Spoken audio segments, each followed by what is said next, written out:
అందుకే మిత్రులారా, ఇవాళ సీతారామ ప్రాజెక్టు గురించి బట్టి విక్రమార్క గారు పూర్తి వివరాలు చెప్పారు.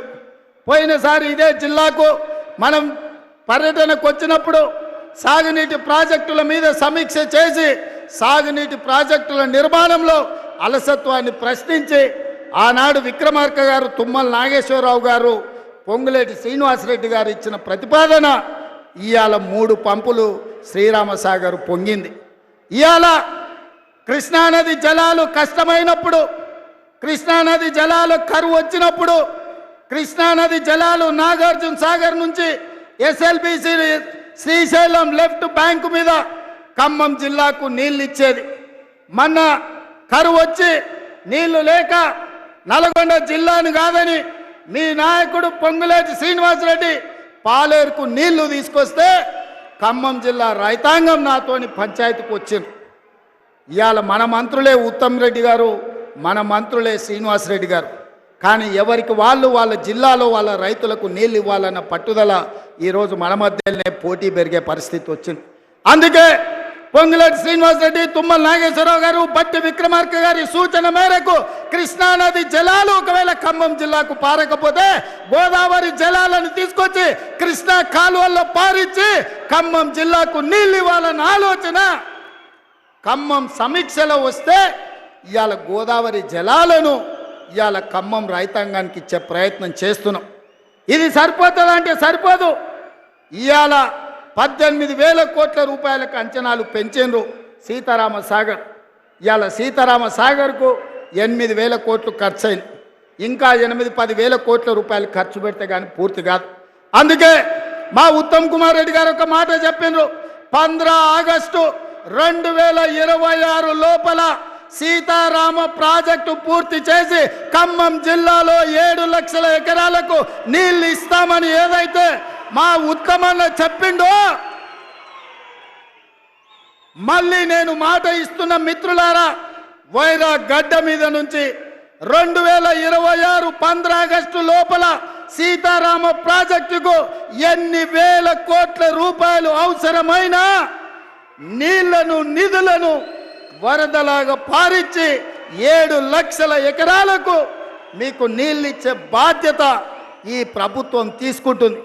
అదేవిధంగా మున్నేరు నది మీద గ్రావిటీ ద్వారా మీకు నీళ్లు తెచ్చి మీ ప్రాంతాన్ని తడపాలి. దాదాపుగా 32 టీఎంసీల నీళ్లు ఈరోజు ఇవ్వచ్చు అని చెప్పి పెద్దలు శ్రీనివాసరెడ్డి గారు, మా మిత్రుడు రామదాస్ గారు చెప్తున్నారు.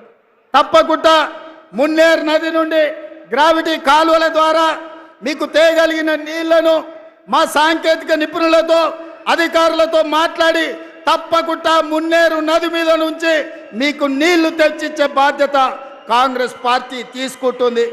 అదేవిధంగా పక్కనే ఉన్న డోర్నకల్ పొంగులేటి శ్రీనివాసరెడ్డి గారు ఖమ్మం జిల్లా అయినా వారు వరంగల్ ఇన్ఛార్జ్. అందుకే సీతారామ సాగర్ మీద కెనాళ్ళు కట్టిండ్రు కానీ రిజర్వాయర్లు కట్టలేదు. కురివి వీరభద్రుడి సాక్షిగా డోర్నకల్ ప్రాంతానికి 15 టీఎంసీల రిజర్వాయర్ కడితే ఆ ప్రాంతానికి కూడా నీళ్ళు వస్తాయని వారు సూచన చెప్పి చేస్తున్నారు. తప్పకుండా వీరభద్రుడి పేరు మీద సాధ్యాలను పరిశీలించి 15 టీఎంసీల రిజర్వాయర్ను నిర్మించడానికి అవసరమైన ప్రణాళికలను రచించడానికి మా పెద్దలు ఉత్తమన్న గారికి నేను విజ్ఞప్తి చేస్తున్నా. మిత్రులారా, నేను ఇవాళ ఒకటే మాట చెప్పదలుచుకున్నా. ఇన్ని వేలాది మంది ఇన్ని గంటలైనా వైరాలో వచ్చి కూర్చొని కాంగ్రెస్ను ఆశీర్వదించడానికి వచ్చినందుకు మీకు అభినందనలు తెలియజేస్తూ, ఆర్టీసీలో ఉచిత ప్రయాణం ఇచ్చిన రాజీవ్ ఆరోగ్యశ్రీ అమలు చేసిన ప్రతి పేదవాడి ఇంటికి 200 యూనిట్లు ఉచిత కరెంట్ ఇచ్చిన ప్రతి పేదవాడికి ఇందిరమ్మ ఇల్లు ఇచ్చిన ఈనాడు రైతు రుణమాఫీ 31,000 కోట్ల రూపాయలు చేసిన ఇవన్నీ సోనియా గాంధీ గారు ఇచ్చిన గ్యారంటీలు. ఈ గ్యారంటీలను అమలు చేసే బాధ్యత నాది.